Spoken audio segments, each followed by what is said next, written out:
सईचं आयुष्य अगदी साधं आणि शांत होतं, पण तिच्या मनात विराजसाठी एक खास जागा होती, जी कुणालाही माहीत नव्हती.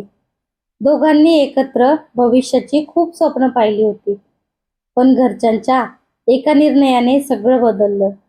तिचं लग्न एका अशा व्यक्तीसोबत ठरवलं गेलं, ज्याच्याशी तिचं मन अजिबात जुळत नव्हतं. ती खूप वेळा बोलायची, प्रयत्न करत होती, पण प्रत्येक वेळी तिच्या भावनांपेक्षा घरच्यांचा निर्णय मोठा ठरला आणि शेवटी तिने शांतपणे होकार दिला. त्या दिवशी तिने स्वतःच्या मनाला पहिल्यांदा हरवलं. लग्नानंतर सई नव्या घरात आली. सगळे तिच्याशी चांगले वागत होते, पण तिचं मन मात्र अजूनही भूतकाळात अडकलेलं होतं. ती प्रत्येक गोष्ट नीट करत होती, जबाबदाऱ्या पार पाडत होती, पण आतून ती हळूहळू रिकामी होत चालली होती. विराजच्या आठवणी प्रत्येक छोट्या गोष्टीतून समोर यायच्या आणि ती एकटी असताना डोळ्यातून अश्रू वाहायचे. समोरचा माणूस चांगला असूनही ती त्याला मनापासून स्वीकारू शकत नव्हती, कारण प्रेम कधीच जबरदस्तीने होत नाही आणि ती रोज स्वतःला समजावत जगत होती. काळ पुढे गेला.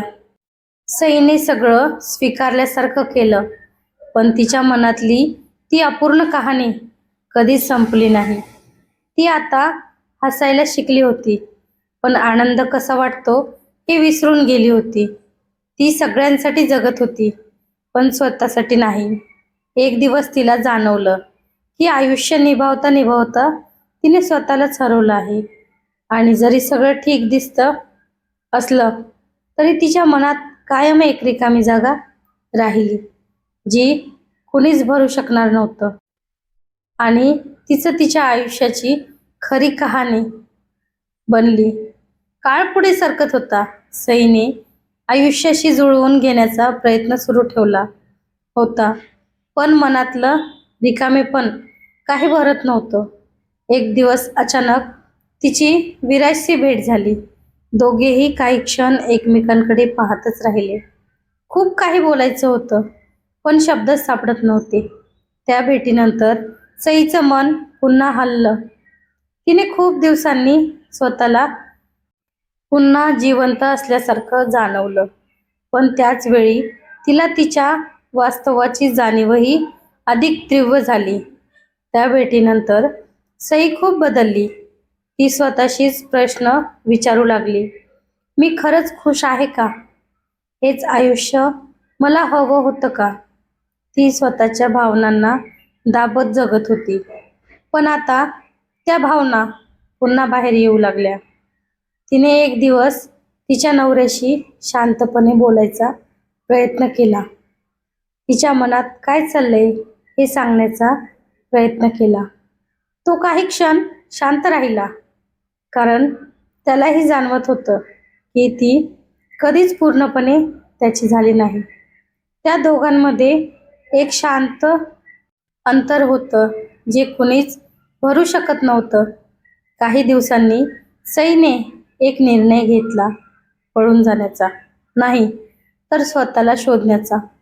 तिने तिच्या आयुष्याकडे नव्या नजरेने बघायला सुरुवात केली.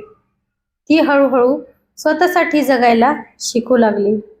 जुन्या आठवणी अजूनही होत्या, पण त्या आता तिला तोडत नव्हत्या.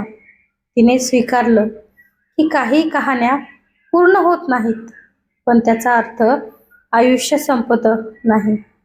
ती आता हसत होती, खरंच हसत होती. जरी मनात एक कोपरा कायम रिकामा होता, तरी तिने त्या रिकामेपणासोबत जगायला शिकलं आणि हाच तिचा खरा विजय ठरला. सई आता हळूहळू स्वतःला सावरत होती, पण आयुष्याने अजून एक वळण घेतलं. एक दिवस विराजने तिला पुन्हा भेटायला बोलवलं. खूप दिवसांनी दोघं समोरासमोर बसली. विराजच्या डोळ्यात अजूनही तेच प्रेम होतं. तोच हळूच म्हणाला, सई, अजूनही उशीर झालेला नाही. आपण पुन्हा एकत्र येऊ शकतो. त्या क्षणी सईचं मन जोरात धडू लागलं. तिच्या आयुष्यात पहिल्यांदाच तिला वाटलं की तिला पुन्हा एक संधी मिळते, पण त्याच वेळी तिच्या डोळ्यासमोर तिचं सध्याचं आयुष्य उभं राहिलं. त्या रात्री सईला झोपच आली नाही. एकीकडे तिचं जुनं प्रेम आणि दुसरीकडे तिची आजची जबाबदारी. ती स्वतःशीच लढत होती. मनाचं ऐकायचंय का की आयुष्याचं, हा प्रश्न तिला सतावत होता. दुसऱ्या दिवशी ती विराजला भेटली. काही क्षण शांत राहून ती म्हणाली, आपण जे होतं ते खूप सुंदर होतं, पण आता मी मागे जाऊ शकत नाही. तिच्या डोळ्यात अश्रू होते, पण आवाज ठाम होता. विराजने हसत तिचा निर्णय स्वीकारला. त्या क्षणी दोघांनीही एकमेकांना शेवटचं निरोप दिलं. यावेळी कायमचं. त्या दिवसानंतर सईच्या आयुष्यात एक वेगळी शांतता आली. तिने भूतकाळाला मनापासून निरोप दिला आणि वर्तमानाला स्वीकारलं. तिच्या नवऱ्याशीही तिचं नातं हळूहळू बदलू लागलं. आता जबरदस्ती नव्हती, तर समजूतदारपणा होता. तिला कळलं की आयुष्य नेहमी आपल्या मनाप्रमाणे घडत नाही, पण आपण स्वतःचा अर्थ शोधू शकतो. ती आता जगत होती, खरंच जगत होती. जरी तिच्या मनात एक अपूर्ण प्रेम कायम राहिलं, तरी त्याने तिला कमकुवत नाही, तर मजबूत केलं. आणि शेवटी तिला समजलं, मनाविरुद्ध झालेलं लग्नही कधी कधी आयुष्याला एक नवी ओळख देऊन जातं. सईचं आयुष्य आता शांत झाल्यासारखं वाटत होतं, पण त्या शांततेतही काहीतरी अपूर्ण होतं. ती रोजच्या आयुष्यात व्यस्त होती, सगळ्यांसाठी हसत होती, सगळं नीट पार पाडत होती, पण कधी कधी एकटं बसली की मन पुन्हा जुन्या आठवणीत हरवून जायचं. फरक फक्त इतकाच होता की आता ती त्या आठवणींमध्ये तुटत नव्हती, तर त्यांना हळू स्वीकारत होती. एक दिवस ती आरशा समोर उभी राहिली आणि स्वतःकडे पाहून हसली.